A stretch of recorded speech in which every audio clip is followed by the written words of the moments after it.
친명 간판만 달면 무조건 당선되던 시절은 끝났다? 선거 패배 직후 터져나온 김어준 씨의 도발적 발언이 화제인데요. 무슨 이야기를 했는지 영상으로 확인해 보실게요. 김용 후보가 떨어지면서 네. 여기에 대해서 또 뭐 친문 큰 스피커라고 할 수 있는 김어준 씨가 또 한마디를 했는데 앞으로 의원들이 친명 타이틀 이거 붙이는 게 나한테 도움이 되나 안 되나 이걸 아마 의식할 것 같다고 그런 얘기를 아마 했었었죠. 그렇습니다. 네. 일단 이제 후보 본인은 이제 낙선 직후에 페이스북에 결과를 이제 겸허하게 받아들이겠다. 제가 부족했다라고 글을 올렸고 이 김용 후보를 이제 응원했던 몇몇 분들이 뭐 아쉬움을 표하기도 했습니다. 뭐 박지원 의원 같은 경우에는 뭐 용아 울지 마 길이 열린다. 라고 이제 위로를 보냈고 우원식 전 국회의장도 김용 너무 힘들게 해주었는데 너무 아쉽다 참 미안하다라고까지 이야기를 했어요. 근데 네. 이제 어쨌든 낙선은 낙선인 건데 이제 오늘 아침에 이제 김어준 씨가 이제 본인의 방송에서 이번 최고위원 선거 결과를 두고 어쨌든 이제 당원들은 견제와 균형을 택하는 것이다라고 했고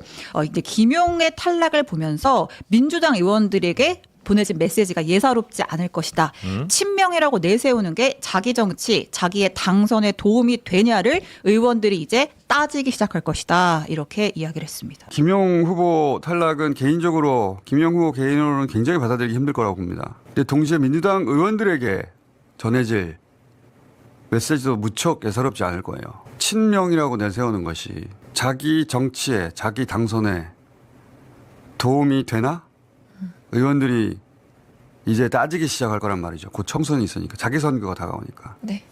청와대로선 의원들이 그렇게 생각하기 시작하는 게 지금 지지율 빠진 것 이상의 위기입니다. 그래서 당청이 머리를 맞대고 이 문제를 심각하게 함께 고민하고 대응해야 합니다. 그래요? 근데 김용 씨 경우는 좀 다른 거 아닌가요? 글쎄 좀 저도 그렇게 생각하는데. 아니 김용 씨는 뭐 엄밀하게 얘기하면 언제부터 이런 게 일상화됐는지 모르겠는데 2심에서 징역 5년의 실형을 선고받은 분이고 대법원 판결 확정 판결만 지금 앞두고 있는 분이잖아요. 근데 그런 분이 지금 당 최고위원으로 나오겠다고 얘기하는 것 자체가 좀 상식적이지 않지 않습니까? 그래서 저는 과거에는 이런 적이 거의 없었던 걸로 아는데 이제는 그냥 일상화돼 버린 것 같아요. 예를 들면 그 조국 전 대표 같은 경우도 2심에서 징역 2년의 실형을 선고받은 다음에 대법원 확정 판결 앞두고 거기서 본인이 뭐 출마도 하고 그 다음에 나중에 그래서 배지가 또 떨어지고 대법원에 당선됐다가 대법원에 의해서 그 배지가 떨어진 다음에 그 정권하에서 다시 출마를 하고 이게 도대체 무슨 일인지를 모르겠어요. 이게 무슨 대한민국이 자기들 놀이터입니까? 이게 무슨 이런 일들을 하는 것 자체가. 네. 그래서 김용 씨가 안 된 거는 수도권에서 무슨 20명이나 되는 사람의 그 후원 회장을 했고 뭐 했다고 함에도 불구하고 여론조사에서 잘 안 나왔잖아요. 네. 그거는 유권자들이 민주당 지지자들도 이거는 좀 아닌 거 아니야? 라는 생각을 했기 때문이다라고 거기에 대해서 이제 뭐 공직에 출마한 건 그 정도 비판을 좀 받더라도 당직 출마는 좀 다르지 않냐고 이제 보시는 분도 계신 것 같고요. 거기에 있는 거죠. 김용 후보를 지난 지방선거 때 이 재보궐선거에 우리 당이 공천하지 않았던 거는 사법 리스크가 있기 때문에 국민들의 선택을 받는 선거에는 적절하지 않다라는 판단을 그 당시 지도부가 했던 거고 이번만큼은 또 물론 국민 여론조사가 들어가 있습니다만 당원들이 뽑는 당원 70%가 들어가 있는 당원 주권 시대를 열고 하는 전당대회였기 때문에 김용 후보가 당원들의 판단을 한번 받아보겠다는 걸 자체를 막을 수는 없었던 거고 그리고 김용 후보가 그 의원들 저렇게 얘기를 해주는 분들과 스킨십이 상당히 좋으세요. 김용 후보 자체가 그 뭔가 의원들을 두루두루 알면서 뭐 열심히 하셨기 때문에 그런 거기 때문에 뭐 그런 것까지 너무 뭐 사법 리스크 하나 갖고 몰아세우는 건 좀 너무 과하다라는 말씀을 드리고 네. 근데 김어준 씨가 저는 그 방송을 안 보니까 아침에 또 그런 방송 말을 했는지 몰랐는데 뭐 이제 바로 그냥 또 발톱을 드러내네요. 그러니까 뭐 한 몇 주 동안 좀 중립기어를 하는 것처럼 하시더니 바로 이렇게 결과 보고? 네, 그 결과를 보고 은근슬쩍 발톱을 드러내는 순간 보니까 싶었나? 네. 충분히 그런 거죠. 그러니까 지금 아까 신 기자님 말씀하신 것처럼 지방선거 때랑 기분이 비슷하지 않겠냐라는 그 이긴 건데 네. 약간의 찝찝함이 있는 맞죠. 맞기 때문에 근데 그렇다고 해서 그 진 쪽에서 또 저렇게 당당할 필요 있나? 마치 장동혁처럼 너무 그런 거 아닌가? 저놓고 장동혁처럼 장동혁 대표 얼마나 지금 똥똥하게 잘하고 있습니까? 마법의 단어. 너무 당당하잖아요, 저놓고 그런 것처럼 진 쪽에서 그걸 또 발톱을 드러내고 하는 게 너무 과연 맞는가라는 생각이 있기 때문에 그리고 아까 우리가 다 최민희 최고께서 바로 또 그 얘기를 하시려면 본인부터 전당대회에 있었던 설화와 관련된 사과들을 하시고 그래야 되는 거 아닌가? 그렇게 본인이 그렇게 해서 뭐 상대방에 대해서 일배라고 하고 뭐 별의별 표현, 박쥐라는 표현하고 그런 거에 대한 제대로 된 사과도 없이 네. 그러면서 김민석 대표에게만 그런 걸 책임을 묻는 거는 적절하지 않아 보입니다. 네. 근데 저는 요 김용 후보 관련해서 저는 조금만 이 말씀을 꼭 드려야 되겠는 게 제가 뭐 윤석열 시대 검찰권 사유와 또 반복할 필요는 없고요. 그때 이야기에 더해서 사실 조희대 대법원장 체제에서 지금 2년째 확정을 안 내리고 있다는 거에 대해서는 저는 김종혁 의원님도 이 부분은 어떻게 보시는지 내지는 여기에 대해서도 그럼 같이 비판의 목소리는 내면서 출마가 부적절하다 이렇게 얘기하시면 저도 수긍이 되겠는데 또 조희대 대법원에 대해서는 전혀 문제의식을 저는 못 느끼는 걸로 보기 때문에 그거는 좀 기준을 좀 통일할 필요가 있을 것 같고 무엇보다 저는 그 김용 후보가 잘 안 나온 부분은 인지도가 낮은 건 사실이에요. 이분이 어떤 무슨 공직을 이렇게 하신 분이 아니라 사실은 이재명 대통령의 참모 역할로서의 그런 역할을 하신 분이기 때문에 인지도가 낮아서 네. 그 한계는 저는 분명히 있었다는데 출마 여부에 대해서 계속 시비를 거는 부분에 대해서는 전 조희대 대법원장의 그런 문제도 같이 지적을 좀 할 필요가 있는 거 아니냐 그런 생각이 듭니다. 네. 뭐 조희대 대법원장의 대법원이 뭐 조국 씨에 대해서든 아니면 뭐 김용 씨에 대해서든 빨리 그 대법원에서 진행을 해야 된다라는 말씀에 지금 2년째 대해서는 가고 뭐 있거든요, 100% 저는 동감을 하고요. 네. 그럼 뭔 눈치를 본다고 그렇게 질질 끌고 있습니까? 그러니까 출마도 네. 못 아무것도 못하는 거죠. 아니, 근데 이제 앞으로 친명 타이틀이 의원들에게 도움이 될지 안 될지를 의심하기 위해서는 이번에 친명이 아니라고 선언한 사람들이 한 명이라도 있었고 그다음에 그 사람이 당선이 됐으면 몰라도 지금 이걸 의심하는 거는 좀 굉장히 이른 거 아니에요? 그렇죠. 그러니까 지금 예. 말씀하신 부분이 그렇죠. 친총 후보들도 왜 내가 친명이 아닙니까? 난 극명입니다. 뭐 이런 얘기 했잖아요. 다 친명이라고 했잖아요. 근데 그거에 네. 대해서 에이 그래도 대통령이 갖고자 하는 방향에 뭔가 브레이크를 걸고 뭔가 엇박자 냈으면 그거는 친명이 아니지 그런 부분이 라고 있었던 거지. 판단한 거고. 부분이 있었던 거지. 후보자들은 전부 이재명 정부의 성공, 이재명 정부와 함께하겠다 친명을 자처했던 분들이기 때문에 김어준 씨는 이걸 또 이 와중에 또 갈라치기를 하고 싶은 거죠. 그러니까 갈라치기 참 그것도 못 끊는 것 같아요. 갈라치기. 아니 김원준 씨가 진실을 얘기한 거 아니에요? 그 말로는 친명이라고 얘기했지만 그 사람들 사실은 친명 아니었어. 나도 마찬가지야. 나도 김민석 후보 불러 이렇게 그 출연시켜서 그 국회에 들어가는 뭐 사진 이런 거 보여주고 영상 보여주고 그랬지만 사실은 나도 어쩔 수 없어서 그냥 했던 거야라고 지금 자기 양심선언을 하고 있는 거 아니에요? 끝났으니까 또 휘바 또 그러니까 이제 진짜 저는 야당이라는 걸 잊지 마세요. 네. 진짜 친명 타이틀 가진 사람들은 이제 좀 앞으로 따져볼 것이다 이런 건데 사실 그러니까 결과론적인 해석이긴 하지만 뭐 최근에 몇 번의 뭐 당내 선거든 뭐 지방 선거든 뭐 보궐 선거든 명픽으로 이제 자칭 타칭 불렸던 후보들 중에 낙선자들이 좀 있기는 있잖아요. 그러니까 첫 번째 전당대회에서도 이제 박찬대 후보가 낙선을 했었고 그 다음에 뭐 이번에 선거에서는 뭐 정원호 후보라든지 뭐 김용남 하정우 후보의 낙선이 있었고 이번 전당대회 국면에서는 뭐 이재명 대통령 변호인 출신인 이건태 후보가 최고위원 뛰어들었다가 컷오프를 당했고 이제 김용 후보 같은 경우에도 이제 어쨌든 최종 순위에 들지 못했기 때문에 이제 이런 결과를 바라보는 의원들의 생각이 있을 것이다 이렇게 얘기를 한 것 같아요. 근데 그거는 그 친명이라는 명찰만 단다고 다 당선되는 건 당연히 아니겠죠. 내용도 보죠. 당연히 보겠죠. 친명 대신 이제 난 반명이요 하고 이번 저 최고위원 선거든 당대표 선거든 나왔을 때 단 한 명이라도 될 수 있었을까를 한번 생각해 보면 그게 훨씬 더 심플한 답 아닌가? 근데 현재까지 반명은 없었어요. 그러니까 표면적으로는 다 친명이고 오히려 반명으로 의심하는 사람들도 저는 극명입니다. 막 이렇게까지 얘기하는 그런 네. 상황 속에서는 저는 김어준 씨의 이런 해석은 뭐 해석의 자유는 있는데 안 맞고요. 뭐 김어준 씨가 지금 안 맞는 게 이거 외에도 뭐 핵심 코어 빠진다. 이것도 MBS 조사 결과 보면 중도가 한 25% 이상 빠졌는데 그걸 가지고서 자꾸 핵심 코어 빠진다라고 하는 부분들은 그러니까 전 이제 김어준 씨의 화법을 제가 좀 정리하자면 본인이 원하는 그러니까 wishful thinking이라 그러죠. 본인이 원하는 대로 말을 하고 있어요. 그러니까 이것도 본인 마음에는 이게 좀 반명과 친명 구도로 이제 좀 갈라져서 반명이라고 이제 인식되는 사람들의 힘이 더 세지기를 바라는 저 본인의 마음을 이렇게 얘기했다라고 보는 게 더 맞지 객관적으로는 잘 안 맞습니다. 자기 실현적 예언 같은 그런 wishful thinking으로 느낌이군요. 봅니다. 그러니까 아까 신 기자님이 말한 그런 얘기를 하시는 분들이 많아요. 그러니까 네. 명픽이라는 사람들 떨어지지 않았냐. 근데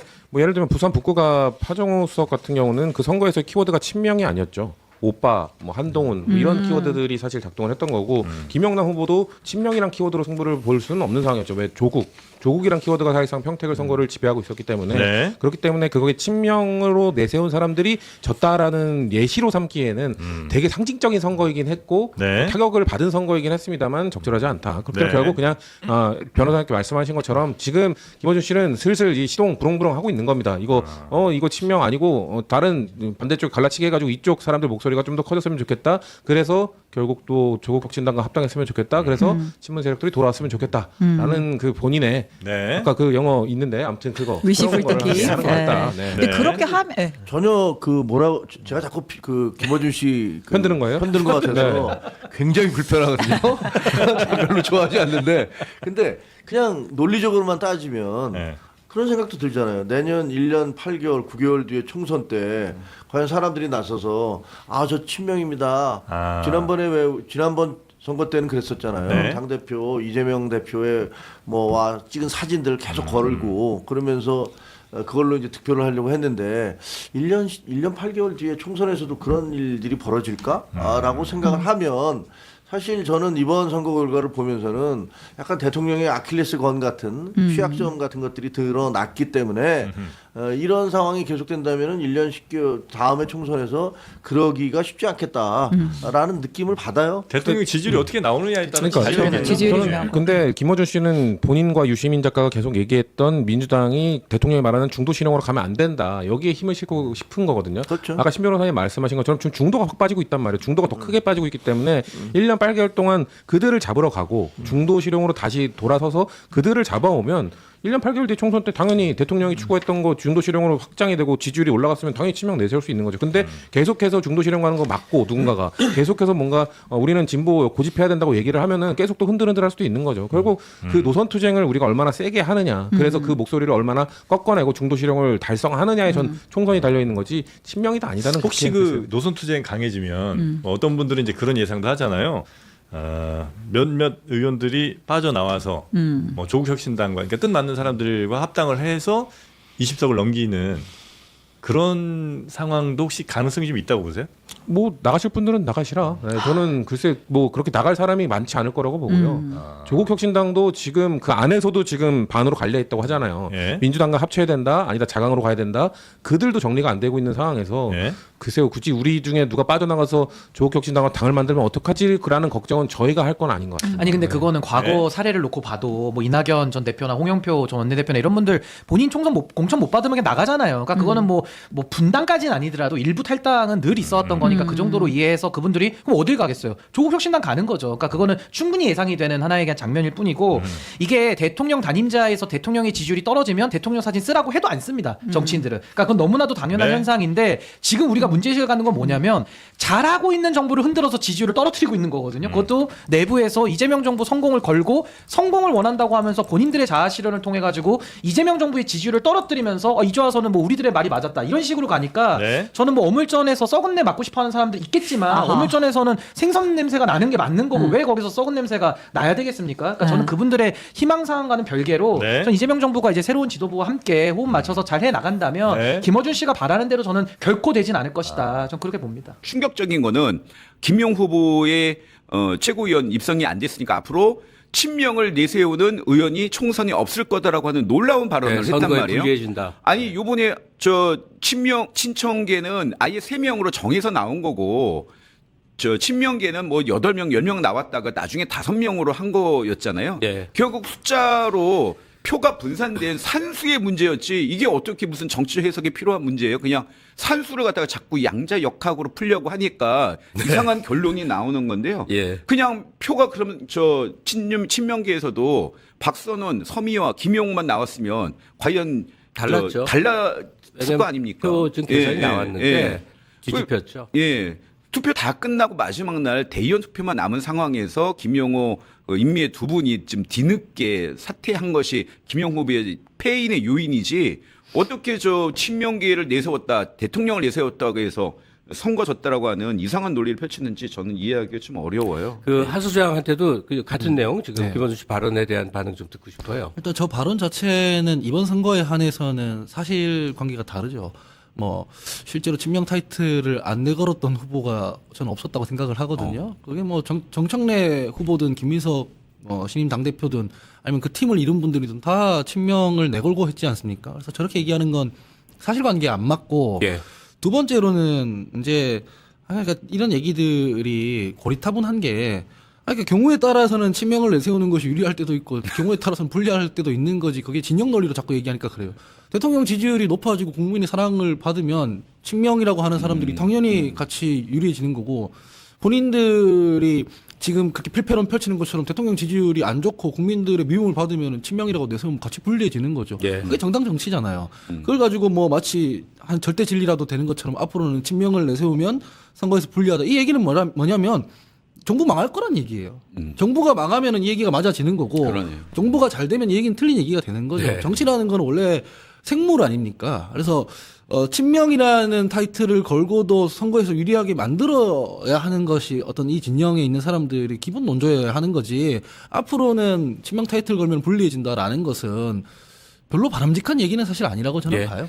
자, 우리가 이제 빅스피커라고 일컫, 뭐 솔직히 말하면 뭐 겸공하고 매불쇼 뭐 이 정도인데 이쪽에서도 깊은 성찰이 좀 필요할 것 네. 같아요. 이런 매체가 반드시 필요하고 중요하죠. 네. 그런데 이제 평론의 영역을 넘어서 정치판을 만들고 흔들고 하니까 여러 폐해가 생기고 또 정치하려는 사람들도 거기 나가면 후원금 꽉 채워져 유명해져 등등 하니까 그 효용성 때문에 네. 이상한 모습을 보인 경우들이 아주 많습니다. 그러니까 세상을 한쪽 눈으로만 보게 되면 이런 얘기를 하게 되는 거라고 봐요. 진영 논리가. 아니, 그러니까 친명이냐 비명이냐 이걸 가지고 선거 치르는 것 자체에 문제의식을 좀 느껴야 됩니다. 자기 경쟁력이 있어야 되고 자기 콘텐츠가 있어야 되지 아무 콘텐츠가 없는데 내가 대통령이나 가깝다 해가지고 선거 치르는 것도 문제인 것이고 지금 김호준 씨 얘기하는 것처럼 앞으로는 친명 타이틀 달고 하면은 뭐 선거에서 불리해진다라고 하는 것도 사실 민주 진보 진영에 있는 분들이 할 말은 아니죠. 너무 회고적이 너무 앞으로의 전망을 담아서 얘기하는 것이지 않습니까? 네, 더 위험한 거는 그 전당대회 날 어떤 분이 사실은 제가 오산 사는데 저희 오산 지역위원회 대의원 분이에요. 그분이 그 높은 조명탑에 올라갔잖아요. 아, 예. 그것도 미리 좀 잘 못 올라가게 했어야 되는데 하여튼 올라갔단 말이에요. 그걸 준비하고 오셨어, 그분이. 시위하겠다라고. 네. 자기가 가만히 있지 않겠다. 그래서 주장하시는 걸 보면은 김호준, 뭐 박시영, 뭐 이런 분들이 주장하는 내용을 그대로 뭐 이현주가 들어와서 우리 당을 뭐 망치게 하려고 하는 간첩이다. 뭐 이재명 똑바로 뭐 주변 사람들 인사 잘해야 된다. 김민석은 뭐 김민세다. 이런 주장을 외치셨는데 이런 분이 저희 그 단톡방에서도 끊임없이 그 관련된 유튜브 영상을 올리고 요즘은 그랬단 말이에요. 심각합니다. 그 예. 이런 것들이 어느덧 그렇게 위험하고 그것도 폭력이거든요. 그분이 올라감으로써 해서 우리도 폭력을 좀 당했다는 느낌을 받을 정도인데 이런 문제가 발생할 거란 말이에요. 그래서 저는 오히려 김호준 뭐 공장장이나 이번에 좀 깊이 반성을 해야 되는 거지 본인이 주장이 옳았다고 이렇게 이야기하는 거는 정말 위험하다라고 얘기해 드리고 싶어요. 이 안에 너무 복잡한 사안들이 담겨져 있어요. 예, 강성 지지층을 확 이렇게 불태우면 방향이 글로 끌려가거든요. 근데 그 국정을 맡은 쪽에서는 저건 안 된다. 그러면. 아주 익숙한 얘기지만 대화하고 타협한다는 게 국정 운영에서는 얼마나 중요한 건지 아는데 조금만 타협성을 보이면 갑자기 손가락질하고 비난하고 정치에서 제일 쉬운 거는 선명성을 강조하는 거예요. 근데 그거는 맞는 말씀이에요. 근데 그거는 올바른 정치인의 특히 집권 여당의 자세는 야당할 아니죠. 때는 좀 그래도 어느 정도 익스큐즈가 되는데 집권 여당이 돼갖고 맨날 선명 이래버리면 대다수의 국민은 어쩌라는 얘기냔 말이에요. 빅스피커의 위험한 갈라치기에 대한 의견을 댓글로 들려주시고 구독과 좋아요로 힘을 보태주세요.